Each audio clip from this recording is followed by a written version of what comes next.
Oh, it's just Jord. Hello ladies and gentlemen, and welcome to this Little Nightmares 2 Analysed video. Today we're going to be talking about the brand spanking new Little Nightmares 2 gameplay trailer. So this was shown at Gamescom, it's recently just kicked off, but I thought, you know, hey ho, let's get some more information out of this and let's start analysing what we see if we can go into theories in the future from it, but let's go more in depth with what we've already seen. So let's start off by, of course, the introduction from the Bandai Namco TV. So the Bandai Namco TV is a small nod towards the TVs are going to be portals. It seems to be Six and Mono being thrown into a room that is empty, kind of resembling the room we are used to seeing in maybe the ending of the DLC. But with that being said, I think that's as far as we can take that information. Nothing major coming out of that. I think that's just more of a sort of introduction to everything you're about to see. So the first thing we see after this introduction is the TV light up, Mono waking up in the forest. But what's interesting and alludes to the idea that the TVs are portals is the fact that once Mono starts to wake up, the TV depletes its light source and thus turns off. Necessarily doesn't break, but it does turn off. So it seems that when you do activate a portal TV, they go on and off basically, and lands him in the forest level. Then we see the usual show off of the level. Mono progresses a bit before we get to the section with him balancing on that sort of fence railing malarkey.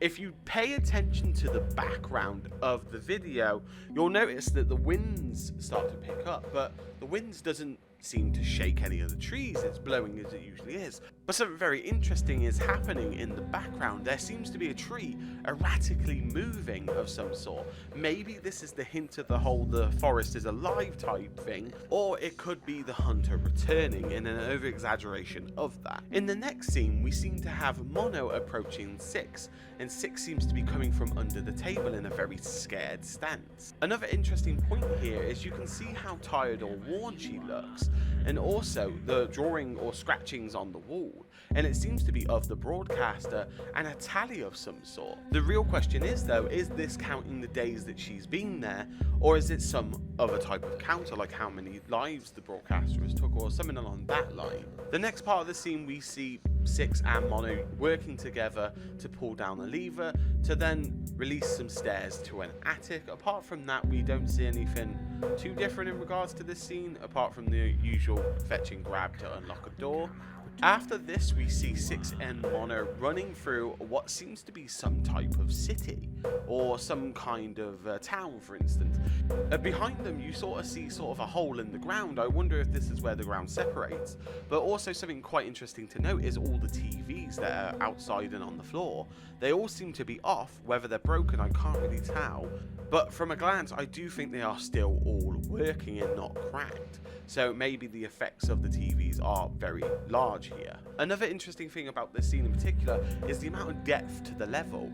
It really blows my mind to think that we might be walking up and down these streets rather than just side to side. But who knows, that might not happen, and we might only find that out during the actual game. And then on the next part of the scene, we have Mono and Six playing on a seesaw, which appears to be some type of playground. And as you can see in front of them, it looks like the school, as in with the 3 stories, and they've got the playground out front with swing sets and tire swings and seesaws. So I'm assuming that this is the entrance to the school level with the teacher. Another interesting part to this trailer is actually watching Mono disarm traps. It looks like he uses a type of hatchet or some kind of small version of a hoe. But of course, disarming the traps also destroys the weapon that Mono has, so it's interesting to see what kind of gameplay decisions we have regarding those items in the surrounding environment. Then we see Mono and Six working together to bring down the piano, and then after that we see Mono and Six are being pursued by the hunter. We know it's the hunter because towards the end of this clip in particular we can see the sack on his head.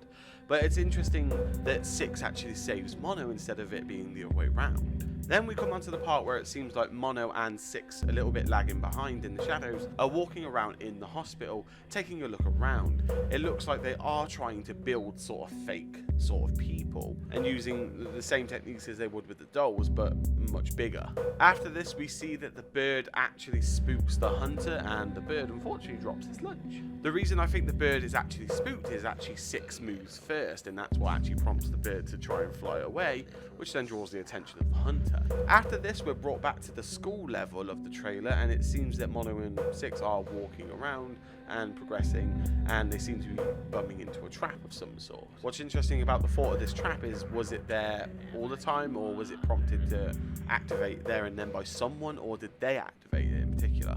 After this, we see Mono with his torch looking through an empty room, and it's filled with those sort of doll people. An interesting point already is that, do these doll people creations stop moving when light shined on them, kind of like how the Shadow Kids work, or just whenever they decide to, or do they thrive in the darkness? After that scene in particular, we see the good old teacher playing piano as she does, and Mono drawing her type of attention and going to hide again. What's interesting about this is, if you look in the top left hand corner, you see 6 is up there waiting for Mono to distract her, and it looks like they're working together to draw the teacher's attention away from 6 up on top so she can get down and they can progress in the story. Interestingly enough is the actual photographs, I think, or the paintings on the wall.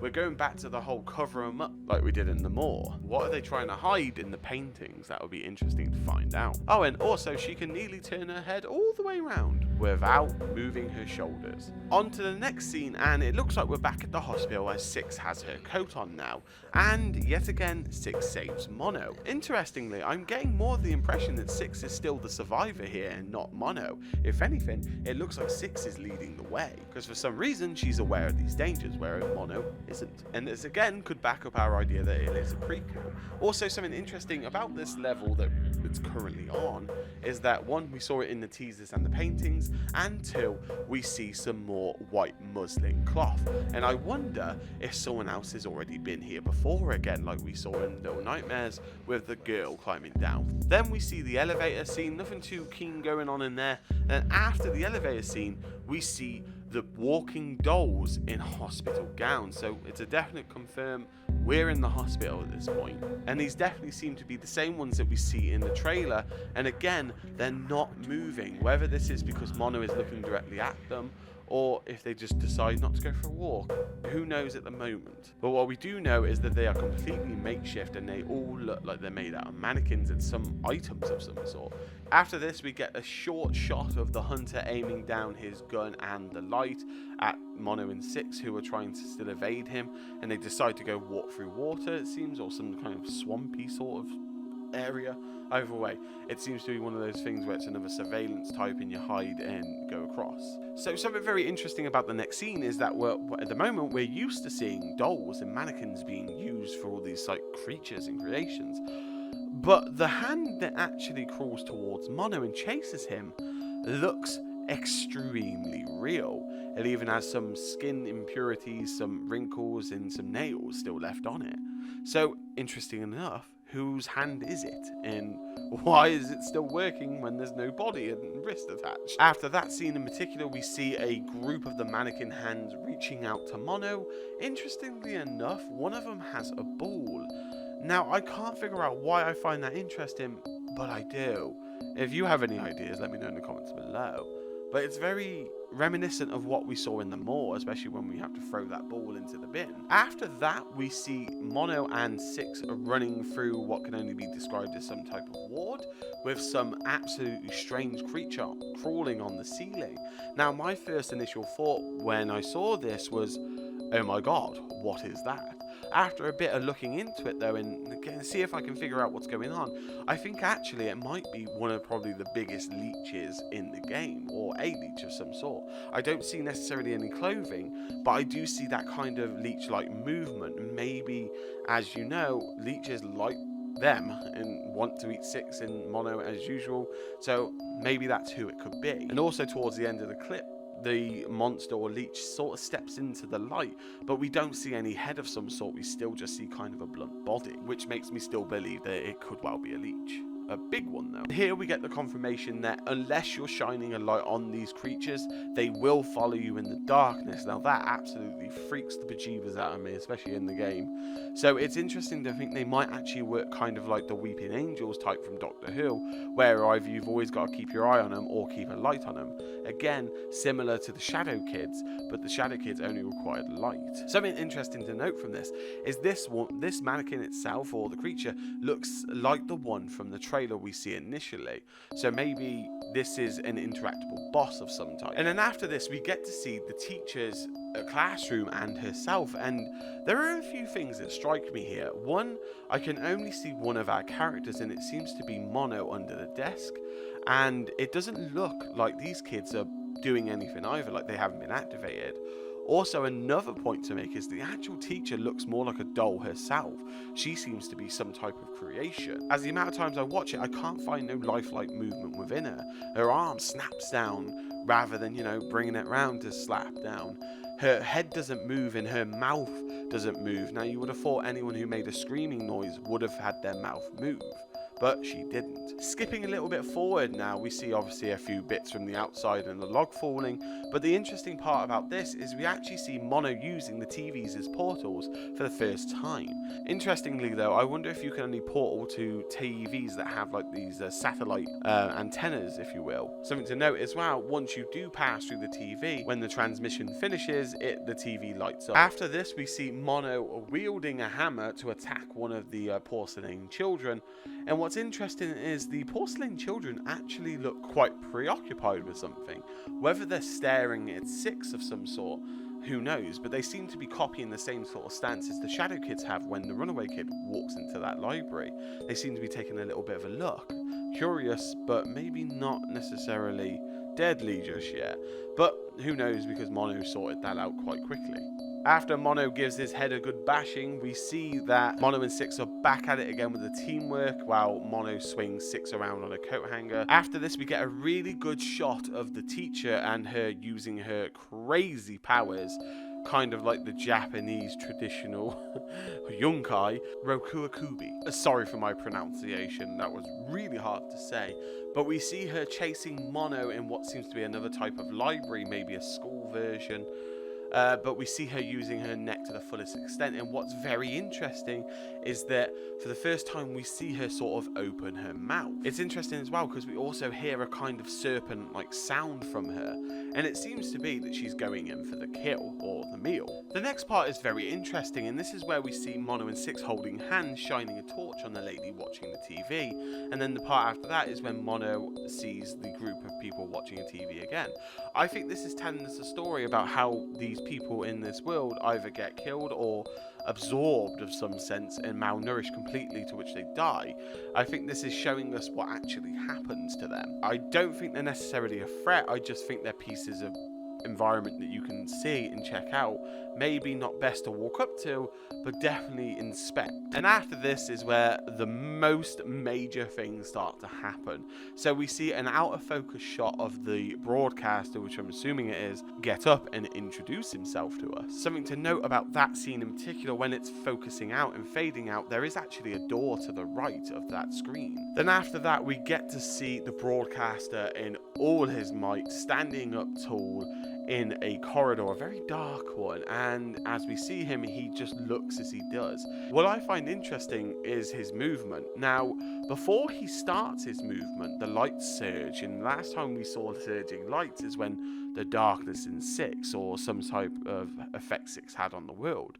But what happens is the light will flicker or surge out, and then the broadcaster will look down and then somehow teleport as his movement. But we'll get to see more of him in the trailer, so it'll be interesting. Now, this has to be my favourite part of the trailer, and here's why. Those sneaky devils thought they could get away with reversing this video clip.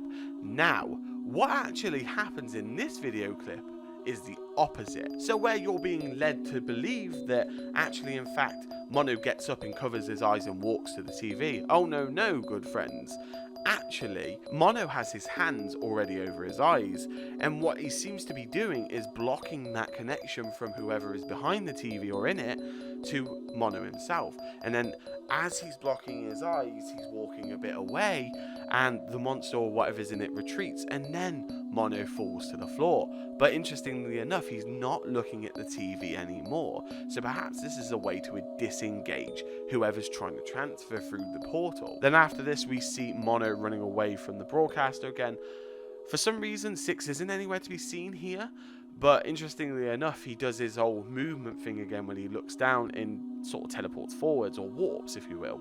Interestingly enough, when you get that view in the carriage, you actually see there's a dress on the side of the carriage and on the chair, whereas we're used to seeing, like in the DLC room at the end of the DLC, where people seem to leave their clothes in like a perfectly good position where they sit, and it seems this person left their dress and blouse, if you will, and some type of like lunchbox, if you will. Something very interesting is after that shot in particular, we see the broadcaster walking, and I don't know why. I can't seem to figure out why he would jump from one extreme to the other. Maybe his resources or powers were depleted at that point, and he has to get there the good old-fashioned way by using those entity legs of his. Now, interestingly enough, we see Mono, the broadcaster, or whoever it is, because we still haven't got a name for him yet, in the street with nothing around. No one, not even 6.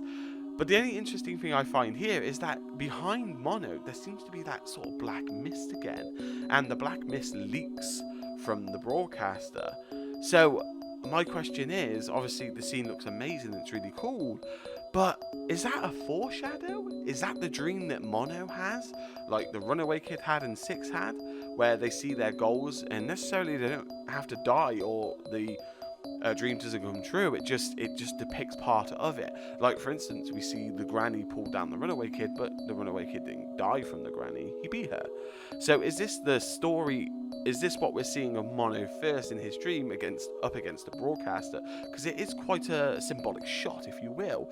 Look at the broadcaster, tall, long, in front of the signal tower, the biggest enemy in the game probably, and little old Mono with no bag, our lad.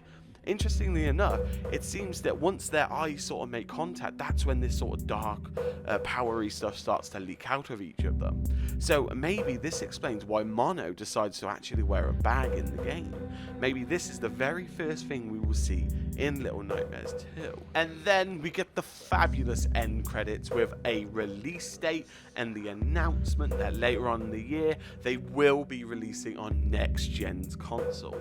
So ladies and gentlemen, mark your calendar for the 11th of February 2021, and we will theorize and wait and analyze until then. But with that being said, ladies and gentlemen, I would like to take a quick minute to thank the members of the channel again and their continued support. If you guys are interested in getting your name shouted out at the end of every video, make sure to join below. But with that being said, I would like to thank Newly New, Silver Crow, Elena, Kris Pyne, and DF. Thank you guys so much. Anyway, ladies and gentlemen, let me know what you thought of this gameplay trailer and this analysis video. Let me know what you find in the comments below. And remember, if you like this video, hit like. If you like the channel and aren't subscribed yet, subscribe. And with that being said, ladies and gentlemen, I wish you the best morning, day, or night, wherever you are in the world. Stay safe, and I will see you all in the next Little Nightmares 2 video. Bye!